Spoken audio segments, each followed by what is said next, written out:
Assalamualaikum warahmatullahi wabarakatuh. Perkenalkan, nama saya Fatimah Nurhira Putri dari kelas D dengan NIM K76211046. Pada kesempatan kali ini saya akan memaparkan sedikit materi mengenai manajemen guru dan tenaga pendidik. Sebelum masuk ke materi, mari kita ketahui dulu apa itu pengertian dari tenaga kependidikan itu sendiri. Nah, untuk tenaga kependidikan itu sendiri merupakan anggota masyarakat yang mengabdikan diri dan diangkat untuk menunjang penyelenggaraan pendidikan ini. Adapun tugas-tugas dari tenaga kependidikan yaitu melaksanakan administrasi, pengelolaan, pengembangan, pengawasan, dan pelayanan teknis untuk menunjang proses pendidikan pada satuan pendidikan. Nah, masuk ke materi selanjutnya yaitu ada jenis tenaga kependidikan. Yang pertama itu ada kepala sekolah yang berdasarkan standar Kepset pada Permendiknas nomor 13 tahun 2007. Kemudian yang kedua ada tata usaha itu berdasarkan Permendiknas nomor 24 tahun 2008. Kemudian ada laboran itu sesuai dengan Permendiknas tahun 26 tahun 2008. Kemudian ada pustakawan sesuai dengan Permendiknas nomor 25 tahun 2008. Yang terakhir ada pengawas sekolah sesuai dengan Permendiknas nomor 12 tahun 2007.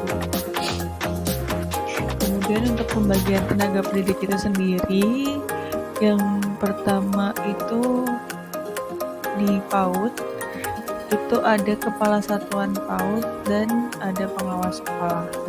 Kemudian ada jenjang SD. Untuk jenjang SD sendiri itu ada kepala sekolah, pengawas sekolah, tenaga penunjang. Untuk SMP masih seperti SD, ada kepala sekolah, pengawas sekolah, dan tenaga penunjang lainnya. Untuk jenjang SMA SMK itu ada kepala sekolah, pengawas sekolah. Nah, yang beda dari SD SMP yaitu ada tenaga laboratorium. Dan yang sama juga dengan tingkat SD SMP ada tenaga penunjang juga. Biasanya untuk tenaga penunjang ini ada TU, kemudian ada administrasi dan yang lainnya. Kemudian untuk perbedaan antara pendidik dan tenaga kependidikan sendiri itu adalah yang pertama nih, untuk pendidik itu memiliki tugas utama dalam mengajar dan mendidik siswa. Kemudian mereka itu adalah orang-orang yang memiliki pengetahuan dan keterampilan dalam suatu bidang tertentu dan bertanggung jawab untuk menyampaikan pengetahuan tersebut kepada siswa.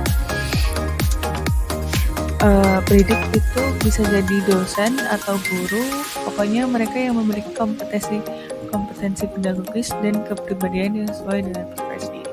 Nah, untuk tenaga kependidikan itu sendiri, tenaga kependidikan itu memiliki peran yang administratif, jadi tidak lebih ke pendidikan tapi lebih ke yang menunjang pendidikan.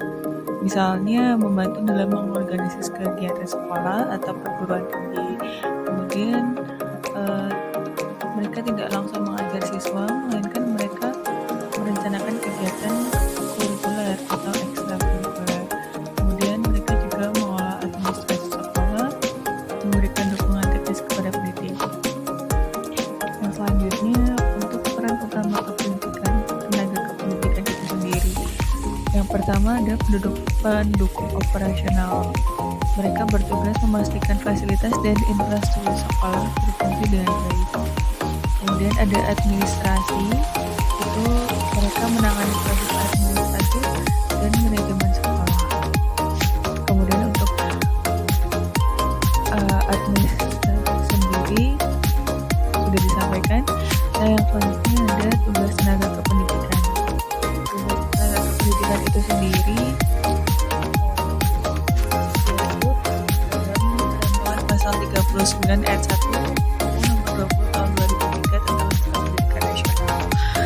Itu adalah melaksanakan administrasi, pengelolaan, pengembangan, pengawasan, dan pelayanan teknis kemudian proses pendidikan pada satuan pendidikan. Nah, untuk hak pendidik dan tenaga kependidikan itu sudah diatur dalam pasal 40 ayat 1 UU 20 tahun 2003. Yang pertama itu penghasilan dan jaminan kesejahteraan sosial, kemudian penghargaan sesuai tugas dan prestasi kerja, kemudian ada pembinaan karir, perlindungan hukum, dan kesempatan untuk menggunakan sarana prasarana dan fasilitas pendidikan. Yang terakhir itu ada materi kewajiban pendidik dan tenaga kependidikan.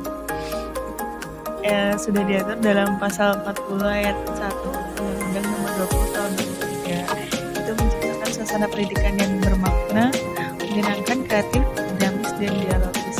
Kemudian mempunyai komitmen secara profesional untuk meningkatkan pendidikan, memberi teladan dan memberikan nama baik ke lembaga profesi dan kedudukan sesuai dengan kepercayaan yang diberikan kepadanya. Terima kasih untuk materi kali ini mengenai manajemen pendidikan.